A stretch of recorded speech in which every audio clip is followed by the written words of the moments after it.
Here we go again. It's the ongoing process of unmistaking the mistakes I previously made while trying to do clever and overambitious things on my long-suffering Cobra Replica. As I said last time, this hole you see here is a result of trying to make an opening tonneau cover where the hood and frame could fold away into. Sadly, it was just a bit too small, so it's got to go. The only positive element of this is that I had glassed in some serious strengthening to the tonneau covers, so by glassing this all back together again, the rear deck of the car is certainly not going to flex anymore. The way I do these sorts of unmistakes is to cut out a series of small aluminium strips, punch holes in each end, and then use self-tapping screws to position the panel back in the car. You can probably tell that as I've got such a polished process for doing this sort of thing, how many times I've made these sorts of mistakes before. But the less said about that, the better. Before we reattach the panel, it's really important to chamfer the edges of both the panel and the surrounding car to make sure we maximise the surface area of the fiberglass we're adding.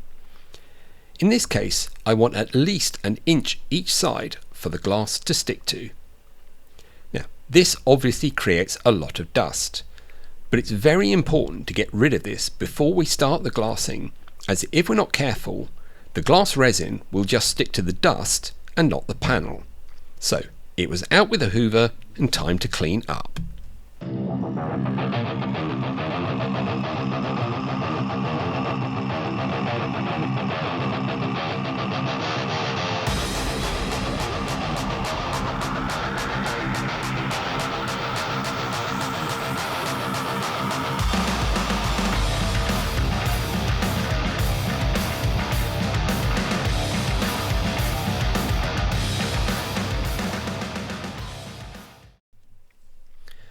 Once the panel is back in place, I can get on with fiberglassing.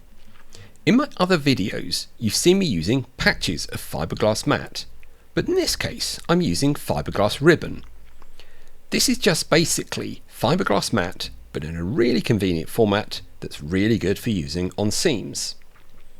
So, what I do is self-tap the old panel back in place, and because the strips are aluminium, it means you can adjust the overall positioning until the seam gaps are even and the panel is level with the bit you're going to reattach it to. I then cut out strips of fiberglass ribbon so that I've got enough to do about 4 layers. I always prefer to have more glass cut out and ready to use, as if you run out in the middle of glassing it gets really messy to have to get the scissors out to do more when you're wearing gloves and they're covered with fiberglass resin. The actual resin I use is a typical low odour polyester resin, and I mix it with a medium speed catalyst that gives me about 20 minutes of usable time before it turns to jelly. Mixing wise, I use disposable paper cups and little wooden mixing sticks to make sure it's all mixed well. Once mixed, I apply it all with a disposable brush. I know there's probably loads of people out there that use brushes that they clean up, but I'm basically just far too lazy. I hate cleaning brushes of any sort and always feel you never really get them back 100% really as good as they were before. The eagle-eyed amongst you may also be asking the question as to why I'm putting duct tape over the screws. And this is a result of painful lessons I've learnt that no matter how carefully you are with applying fiberglass resin, you always seem to get it in the screw heads, and it's a real nightmare getting the screws out afterwards. So with a little tape over the top, you can always get them out afterwards and reuse them. The other question is what you do about the gap in the fiberglass after you take the metal strips out. And basically the answer is you do a second round of glassing once the first stage has completely gone off. Whilst technically the resin goes off in about 20 minutes, I tend to leave it at least a good hour or two before I start sanding again. But with the metal strips removed, I could sand off all the rough edges and see where we were.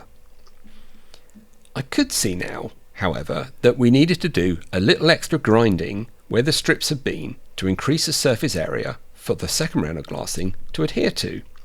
And in order to be able to really get everything, it was a good idea to remove the fuel filler. Now, this fuel filler is an awesomely solid aluminium casting, but it's become fairly tarnished over the years, and this will be a good excuse for me to give it a really good buffing to get the shine back onto it. One thing I must remember to do when putting it all back on is to make sure that I reattach the earthing strap to it, as you could just imagine what would happen with a plastic car body building up a serious static electric charge and then opening a direct vent to the fuel tank underneath that's full of petrol fumes. With all that out the way, I could get everything ground down, and then it was time for the next round of glassing. Annoying, with all this grinding vibration, the camera also slipped at this point, so I'm sorry that the action is not really front and center here.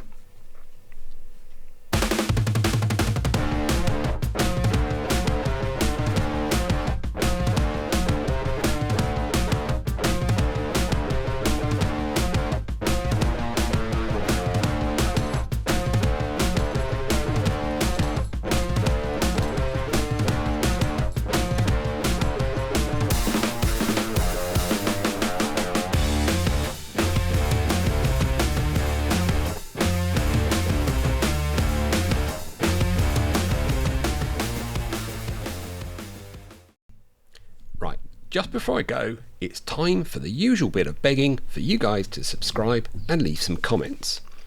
It's been amazing that you've all done your bit recently to increase the subscriber numbers, and we now only need about 30 more for us to hit that magic 5k figure. So if you're not subscribed, of which about half of you are not, do me a favour and hit the button specifically for the job.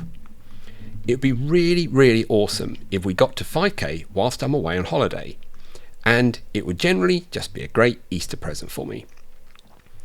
I've got some pretty interesting ideas of what we can do for the 5k special, but I'd also be really interested if you guys have got any Q&As that I can answer about me, the cars, or the channel generally. So drop those in the comments, and it'd be great to answer a few in the 5k special. Hope you guys have a great week, and I'll see you all when I'm back from my holiday.